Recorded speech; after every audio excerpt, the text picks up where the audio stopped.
پہلے کھانے کی تعریف کریں, کھانا بنانے والے کی تعریف کریں, اس کے بعد آپ اپنی جو بھی آپ کو ٹھیک ٹھاک چیزیں کرنی ہے وہ آپ کروا سکتے ہیں. ایک طریقہ ہوتا ہے, اس طریقے سے اگر آپ پیش آئیں گے تو کھانا کھلانے والے کو بھی مزہ آئے گا اور کھانا بنانے والے کو بھی مزہ آئے گا. سنت ہمارے پاس ہے, do not search for others for, دوسروں کی کمیاں ڈھونڈنے میں نہ نکلیں.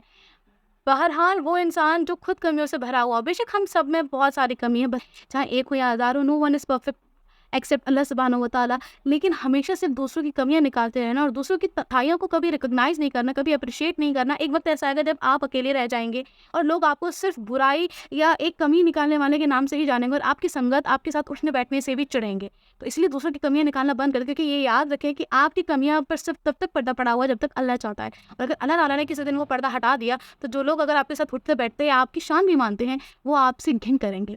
تو اس لیے لوگوں کی کمیوں کو اپنائیں, لوگوں کو کرٹیسائز کرنا بند کریں, اور اگر آپ کو ایکسیپٹ نہیں ہوتا ہے ان کے ساتھ تو ان کو دیکھنا بند کر دیں, ان کے ساتھ رہنا یا ان کی چیزوں کو اس سے اور یا ان کی چیزوں سے ریلیٹ کرنا بند کر دیں. That's it. چوتھی سنت بہت انپورٹنٹ سنت ہے جو ہم بعض دفعہ نہیں پریکٹس کر پاتے, دیٹ آفرنگ 2 رکعات after returning from a journey, یعنی کہ کسی بھی سفر سے لوٹنے کے بعد 2 رکعت آپ جو ہے نوفل کی ادا کیا کریں. یہ اللہ کا شکر ادا ہوتا ہے, کیونکہ اللہ بہتر جانتے ہیں کہ کئی سارے لوگ جو سفر پر نکلتے ہیں وہ اپنے گھروں کو واپس نہیں پہنچ پاتے, یا ان کو کوئی ایسی پریشانی پیش آ جاتی ہے کہ ان کے ساتھ کوئی حادثہ ہو جاتا ہے یا کچھ بھی ہو سکتا ہے. اس لیے اور جو انسان سفر میں ہوتا ہے اللہ تعالیٰ اس کی دعائیں بھی جلدی قبول کرتا ہے. سفر والے نماز میں بھی رعایت دی جاتی ہے. تو سبحان اللہ, ایک جو سفر کرنے والا ہوتا ہے اللہ تعالیٰ نے اس کے مقامات بہت بلند کیے ہیں, اور اگر وہ 2 رکعت نفل پڑھتے تو اللہ کا شکر ادا کرتا ہے اور پھر اللہ سے جو چاہے وہ مانگ سکتا ہے. آج سنا وی ہیو سیئنگ سلام ٹو چلڈرن, چاہے چھوٹے ہوں یا بڑے, اگر آپ سلام پہل کرتے ہیں سبحان اللہ تو آپ کے لیے زیادہ نیکی لکھی جائیں گی بجائے اس کی جس نے آپ کے بعد سلام دیا, کیونکہ آپ نے نہ عمر کا لحاظ کیا, نہ آپ نے رشتہ داری, نہ آپ نے جان پہچان کا لحاظ. اگر آپ کسی انجان مسلمان کو بھی دیکھیں جس سے آپ کو کوئی تعلق نہیں ہے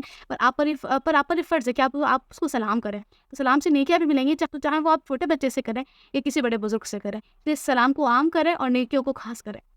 کہ ہمارے پاس اسماء الحسنی ہے, سبحان اللہ. پہلا اسماء الحسنی ہے الرفیع, the one who is gentle, the one who is gentle in his actions with his servants and in his wisdom and to treat his servants. سبحان اللہ, یعنی کہ اللہ الرفیع ہے, اللہ تعالیٰ ہر کسی کے ساتھ نرمی سے پیش آتا ہے, اس کو اس کے اعمالوں کا اجر بھی نرمی سے دیتا ہے.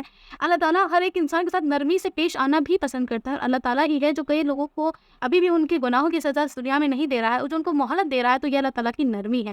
اللہ تعالیٰ کو نرمی پسند ہے اور اللہ تعالیٰ نرمی کرنے والوں کو بھی پسند کرتا ہے. تو آپ کو بھی چاہیے کہ آپ اللہ کی مخلوقات کے ساتھ نرمی سے پیش آئیں اور اللہ تعالیٰ کے چہیدے بن جائیں. اور ہمارا دوسرا اسماء الحسنی ہے الرب, the one who nurture and our Lord. سبحان اللہ, the one who is the giver, the one who aids, یعنی کہ الرب کے معنی ہیں وہ جو ہمیں سب کچھ دیتا ہے, جو ہمارا رب ہے. رب یعنی کہ جو ہماری حفاظت کرتا ہے, جو ہمیں ہدایت دیتا ہے, جو ہمیں تکلیف سے نکالتا ہے, جو ہمیں بیماری میں سے شفا دیتا ہے, جو ہمیں مشکلوں میں آسانیاں پیدا کرتا ہے, جو ہمیں مشکلوں سے نکالتا ہے, جو ہمارے لیے ہماری آزمائش اور تکلیفوں کو ختم کر دیتا ہے یا گھٹا دیتا ہے, وہ جو ہمیں رزق پہنچاتا ہے. اللہ الرب ہے, یعنی کہ ہمارا رب جو ہمیں ہر طریقے سے ہماری ضروریاتوں کو ہمیں موجود کرواتا ہے, ہمیں مہیا کرواتا ہے, اور ساتھ میں الرفیع بھی ہے کہ وہ ہمارے ساتھ بہت نرمی سے پیش آتا ہے. سبحانہ تعالیٰ کا آخری اسماء الحسنی ہے الحیو, the ever living, nothing before him and nothing after him. اللہ سبحانہ تعالیٰ ہی ہمیشہ سے تھا, ہمیشہ سے ہے اور ہمیشہ سے رہے گا. جب کوئی بھی نہیں تھا اس دنیا میں تب اللہ سبحانہ تعالیٰ تھا. اللہ سبحانہ تعالیٰ نے اس دنیا کو پیدا کیا, اس سے پہلے وہ اپنے عرش پر جلوہ افروز ہوا, اس کے سبحانہ تعالیٰ نے اپنی قلم بنائی. اس کے بعد کی جو پوری تھیوری ہے وہ بہت ڈیپ ہے, اس کے لیے انشاءاللہ تعالیٰ کسی اور دن میں آپ کے ساتھ پوری ایلیبریشن لوں گی.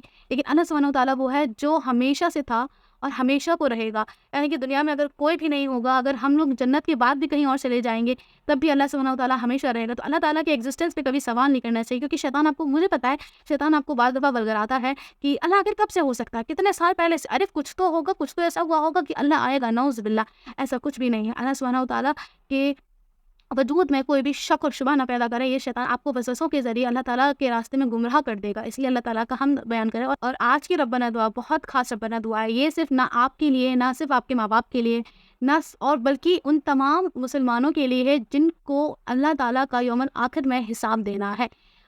ربنا اغفر لی ولوالدین وللمؤمنین یوم یقوم الحساب. یا اللہ معاف کر مجھے, میرے ماں باپ کو اور ان تمام لوگوں کو, جو ان تمام مومنوں کو جو تجھ پر ایمان لائے ہیں. یا اللہ اس دن کے لیے معاف کر جس دن تو اپنے عذاب کا فیصلہ ہمیں سنائے گا۔ تو اللہ تعالیٰ سے اس دعا کو ضرور پڑھیں، مانگیں، اور یہ نہ صرف آپ کی بلکہ ایسے تمام ایمان والوں کی بخشش کرائے گا جو جنہیں آپ جانتے ہیں یا جنہیں آپ نہیں بھی جانتے ہیں۔ آپ پوری امت کے لیے دعا کر سکتے ہیں اس کے حوالے سے، اور پھر اس کا اجر اور ان مسلمانوں سے ملاقات آپ کی یوم آخر کو ہوگی۔ تو دعاؤں میں مجھے بھی یاد رکھیں اور ان نیکیوں کو عام کریں۔ جزاک اللہ خیرا کثیرا۔ السلام علیکم ورحمۃ اللہ وبرکاتہ۔ فی امان اللہ۔